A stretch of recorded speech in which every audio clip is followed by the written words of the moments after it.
tonight, a final chapter to what's been called the largest public health crisis ever caused by a contaminated pharmaceutical drug.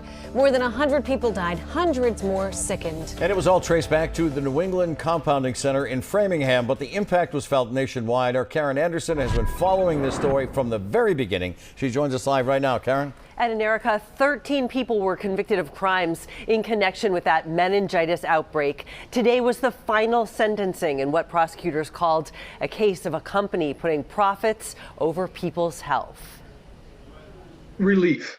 And maybe I'm seeing an end to this after 10 years. This is J.R. Mazur speaking to us from Michigan. He spent 6 months in the ICU and endured years of suffering after being injected in the spine with a fungus-contaminated steroid for back pain from the New England Compounding Center in Framingham. I was in the hospital and watched these people die. I was there while it was happening. In 2012, 753 patients in 20 states were diagnosed with fungal infections from contaminated injections from NECC.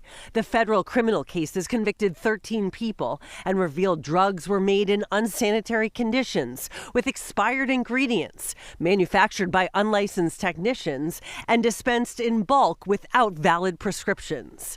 The government appealed several of the original sentences, including NECC's former Director of Operations, Sharon Carter of Hopkinton, who was resentenced today to 5 months in prison, and NECC's former co-owner, Greg Canigliaro, who was resentenced last week to 1 year in prison. We've all been kind of in prison for over 10 years now, kind of waiting on this and trying to get some stuff resolved. And to hear that one of the owners and one of the true greedy conspirators in this is going to prison.